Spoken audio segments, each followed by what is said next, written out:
नमस्ते दोस्तों, मैं विनायक अंबेकर और आप देख रहे हैं नवभारत 2047 यूट्यूब चैनल। दोस्तों, हिंदू ग्राहकों ने हिंदू व्यापारी, हिंदू विक्रेता, हिंदू उत्पादक, हिंदू उद्योजक और हिंदू सर्विस प्रोवाइडर से ही अपनी ज़रूरतों के अनुसार पूरी खरीद करनी चाहिए और हम सब ने मिलकर एक मजबूत हिंदू अर्थव्यवस्था का निर्माण करना चाहिए। यह मेरा हमेशा का आग्रह है। खुशी की बात यह है कि इस विचार को पूरे देश भर से बड़ा समर्थन मिल रहा है। इसी विषय पर आग्रह पूर्वक बहुत बड़ा काम करने वाले योग गुरु स्वामी रामदेव जी ने हाल ही में यह बात बड़ी स्पष्टता पूर्वक कही है। बढ़ते धूप के मौसम में बड़े पैमाने पर बिकने वाली एक शरबत पर स्वामी रामदेव जी ने बहुत स्पष्ट बयान देते हुए कहा कि यदि आप वह शरबत पीते हैं तो उसके पैसे से मस्जिदें और मदरसे बनेंगी, और यदि आप पतंजलि का शरबत पीते हैं तो उसके पैसे से गुरुकुलम, आचार्य कुलम और पतंजलि विश्वविद्यालय बनेगा। दोस्तों, स्वामी जी ने पहले ना तो रूह अफ़ज़ा शरबत का नाम लिया था, ना ही उस शरबत की क्वालिटी या कीमत पर कोई आशंका जताई थी। सोशल मीडिया पर बवाल होने के बाद उन्होंने ये नाम लिया। स्वामी जी का मैसेज साफ था कि हमदर्द कंपनी एक वक्फ कंपनी होने से उनको शरबत बिक्री से मिले हुए मुनाफे का बड़ा हिस्सा मस्जिदें और मदरसे बनाने में लगाया जाएगा। मगर स्वामी जी का वीडियो जैसे ही सोशल मीडिया पर वायरल हो गया तो देश के वामपंथी और कथित सेक्युलर देश विरोधी मीडिया कंपनी ने उनके पसीने छूटने लगे और सभी ने मिलकर स्वामी जी के विरोध में सोशल मीडिया पर बहुत बड़ा मोर्चा खोल रखा है। उसी विषय पर यह वीडियो है। हिंदुओं बनो होशियार, हमदर्द नहीं पतंजलि ही तुम्हारा यार। दोस्तों, सेकुलर वाले सभी लोग स्वामी जी के सुस्पष्ट बयान से बहुत घबराए हुए हैं, क्योंकि स्वामी जी ने शरबत जिहाद शब्द का इस्तेमाल करके कम से कम शब्दों में सालों से छुपाई हुई सीक्रेट्स को देश के सामने उजागर करने का रास्ता खोल रखा है। इन सीक्रेट्स से आपको मैं रूबरू कराऊं, उससे पहले आप स्वामी जी का यह वीडियो खुद ही देख लीजिए। प्रहार, जहर। दूसरी तरफ शरबत के नाम पर एक कंपनी है जो शरबत तो देती है, लेकिन वो शरबत से जो पैसा मिलता है उससे मदरसे और मस्जिदें बनवाती है। ठीक है, उनका मजहब है, लेकिन आप यदि वो शरबत पिएंगे तो मस्जिद और मदरसे बनेंगे, और पतंजलि का गुलाब का शरबत पीते हैं आप, ये शरबत पिएंगे आप तो गुरुकुल बनेंगे, आचार्य कुलम बनेगा, पतंजलि विश्वविद्यालय, भारतीय शिक्षा बोर्ड आगे बढ़ेगा। इसलिए मैं कहता हूँ ये शरबत जिहाद भी, जैसे लव जिहाद, वोट जिहाद चल रहा है ना, ऐसे शरबत जिहाद भी चल रहा है। तो लो, आपको इस शरबत जिहाद से बचाना है तो दोस्तों, अभी मैं आपको रूह अफ़ज़ा शरबत के बारे में जो बातें अब तक छुपाई हुई थी या आपको शायद मालूम नहीं थी, वही सभी बातें बता देता हूँ। रूह अफ़ज़ा शरबत बनाने वाले अब्दुल मजीद, यह एक यूनानी उपचार या चिकित्सा पद्धति से दवा देने वाले हकीम यानी डॉक्टर थे। यह चिकित्सा पद्धति मूलतः अरब देशों से आती है। अब्दुल मजीद जी ने 1906 में दिल्ली में हमदर्द दवाखाने की शुरुआत की और 1907 में एक दवा के रूप में रूह अफ़ज़ा शरबत का निर्माण किया। यूनानी चिकित्सा पद्धति आज भी भारत में अल्टरनेटिव मेडिसिन करके स्वीकृत है और आयुष मंत्रालय के तहत इसका नियंत्रण किया जाता है। मगर इस उपचार पद्धति को स्यूडो साइंटिफिक कहा जाता है, क्योंकि इसका 100% शास्त्रीय परिमाण नहीं होता है। स्वामी रामदेव जी खुद आयुर्वेदा के प्रचारक है, वह भी आज भारत में अल्टरनेट मेडिसिन में समाविष्ट है। मगर ये बात आपको मालूम है और अच्छी तरह से ध्यान में लाइए कि भारत की प्राचीन संस्कृति से आयुर्वेदा जुड़ा हुआ है और आयुर्वेदा आज भारत में बहुत भरोसेमंद है और पूरी दुनिया इसके तरफ अपना रुख बनाई हुई है। स्वामी जी ने यूनानी चिकित्सा पद्धति, हमदर्द दवाखाना, रूह अफ़ज़ा की वैधता, ऐसे किसी भी मुद्दों पर आपत्ति नहीं जताई है। आपने खुद सुना है, स्वामी जी रूह अफ़ज़ा शरबत बनाने वाली कंपनी उनके मुनाफे का विनियोग किस काम के लिए करती है, उस पर आपका ध्यान आकर्षित कर रहे हैं।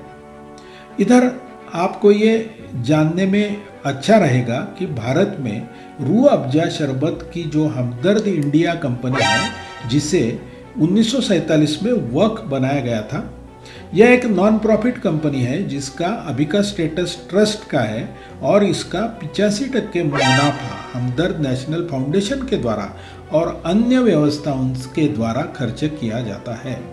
अभी हम हमदर्द नेशनल फाउंडेशन का वेबसाइट देखें तो इनके द्वारा Indian institute of Islamic studies and research चलाई जाती है, जिसमें PG diploma in Islamic thoughts and studies course चलाया जाता है, जो पूरे भारत से मदरसा बैकग्राउंड से आए छात्रों के लिए चलाया जाता है। हमदर्द इंडिया की तरफ से नई दिल्ली में जमिया हमदर्द डीम्ड यूनिवर्सिटी स्थापित की गई है और उसका स्टेटस माइनॉरिटी इंस्टीट्यूशन ऐसा है, यानी जो मुस्लिम स्टूडेंट्स के लिए बनाई गई विश्वविद्यालय है। ये माइनॉरिटी इंस्टीट्यूशन है, इसका प्रमाण मैं आपको साथ में दिखा रहा हूँ। इसके सिवाय जो काम हमदर्द फाउंडेशन की तरफ से चलते हैं वो भी मुस्लिम समुदाय के लिए चलाए जाते हैं, जैसे इफ्तार और फूड डिस्ट्रीब्यूशन का काम है। तो अमूमन हमदर्द कंपनी अपने मजहब के लिए बहुत सारा अच्छा काम करती है और हम उसकी सराहना करते हैं। दोस्तों, अभी ये बात समझ लीजिए कि स्वामी रामदेव हिंदुओं को आह्वान ये कर रहे हैं कि हमदर्द का रूह अफ़ज़ा शरबत लेंगे तो आपके पैसे से मस्जिदें और मदरसे बनेंगे। ये स्वामी जी ने बहुत शॉर्ट में कहा था, जिसका पूरा ब्यौरा मैंने आपको दिया है और स्वामी जी जो कहते हैं वो सही है, ये आपको मालूम पड़ा है। स्वामी जी ये बोलते हैं कि यह उनके मजहब का काम है और उसके ऊपर उन्हें कोई आपत्ति नहीं है।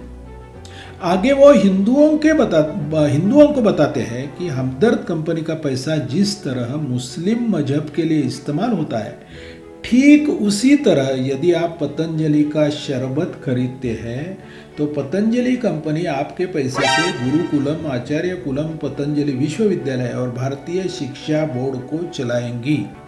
स्वामी जी का एकमात्र उद्देश्य रूह अफ़ज़ा शरबत बनाने वाली कंपनी एक वक्फ है और मुस्लिम मजहब के लिए उसका मुनाफा इस्तेमाल किया जाता है, इस वास्तव को समाज के सामने रखने का था और है। स्वामी जी ना तो रूह अफ़ज़ा शरबत के बारे में ना ही हमदर्द कंपनी के बारे में कुछ भला बुरा बोले हुए हैं। मगर दोस्तों, अपने देश में प्रॉब्लम यह है कि हमदर्द कंपनी के मुखिया को स्वामी जी के वीडियो पर कोई ऐतराज नहीं है, मगर वामपंथी सेकुलर पत्रकार इससे डिस्टर्ब हो गए। अजीत अंजुम नाम का एक पत्रकार सीधा हमदर्द के प्लांट में पहुंचा। उधर से चीख कर हमदर्द कंपनी सभी मजहब के वर्कर्स और अफसर को एम्प्लॉय करती है ऐसा बात बताता है। स्वामी जी मजहब का नाम लेकर शरबत बेचना चाहते हैं ऐसा उनका कहना है। वास्तव में स्वामी जी ने ऐसा कभी भी बोला ही नहीं है। स्वामी जी सिर्फ मेरा उत्पादन लेंगे तो उसके पैसे से गुरुकुलम, आचार्य कुलम, पतंजलि विश्वविद्यालय जैसे हिंदुओं के लिए उपयुक्त कार्य किए जाएंगे, ये जानकारी दी है। ना तो उन्होंने हमदर्द में किसको एम्प्लॉय किया है इसके ऊपर कोई आपत्ति जताई है, ना ही वो हमदर्द मुस्लिमों के लिए काम कर रहा है उसके लिए भी कोई आपत्ति जताते हैं। ये मौका परस्त पत्रकार कोई भी बहाने से स्वामी जी को गाली देने का और खुद के कमाई का रास्ता ढूंढ ही लेते हैं। हम सब ने उनके प्रभाव से बचना चाहिए। तो दोस्तों, स्वामी रामदेव और आचार्य बालकृष्ण जी इन दो सन्यासियों ने विगत 40 सालों में 50,000 करोड़ सालाना टर्नओवर करने वाले पतंजलि ग्रुप का निर्माण किया है।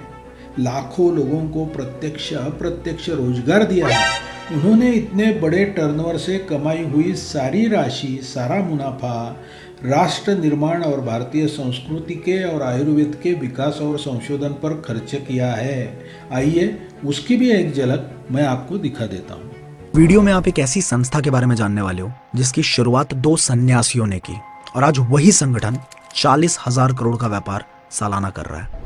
एक ऐसा संगठन जिसने 2 लाख से भी ज्यादा लोगों को रोजगार दिया।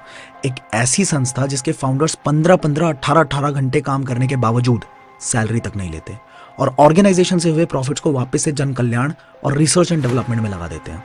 एक ऐसी ऑर्गेनाइजेशन जिसने पूरे देश को हमारे पौराणिक कल्चर, ट्रेडिशन, आयुर्वेदा, योगा और उसके जड़ से जोड़ा। जी हाँ, मैं पतंजलि की बात कर रहा हूँ। तो दोस्तों, अब मैं बता रहा हूँ मुद्दे की बात। अपने देश में आज गजवाए हिंद का प्रयास देश विरोधी ताकतें, मुस्लिम ताकतें जोर शोर से चला रही है। मोदी जी का विरोध करने के लिए कांग्रेस सहित अन्य विरोधी दल उस प्रयास को सहायता दे रहे हैं। इस प्रयास के पीछे जो कट्टरपंथी मुस्लिम संगठन है, उनको मिलने वाली आर्थिक ताकत जिस उत्पादन, व्यवसाय, व्यापार और उद्योग से आती है, उसे हम सभी ने प्रयत्नपूर्वक लताड़ना चाहिए। इसी हेतु से स्वामी जी ने यह बात छेड़ी है, आपका हर रुपया देश हित के, हिंदू हित के कार्य में लगे, ऐसा आपका निर्धार होना चाहिए और वैसा होना आपके आने वाली पीढ़ियों के अस्तित्व की गारंटी देगा।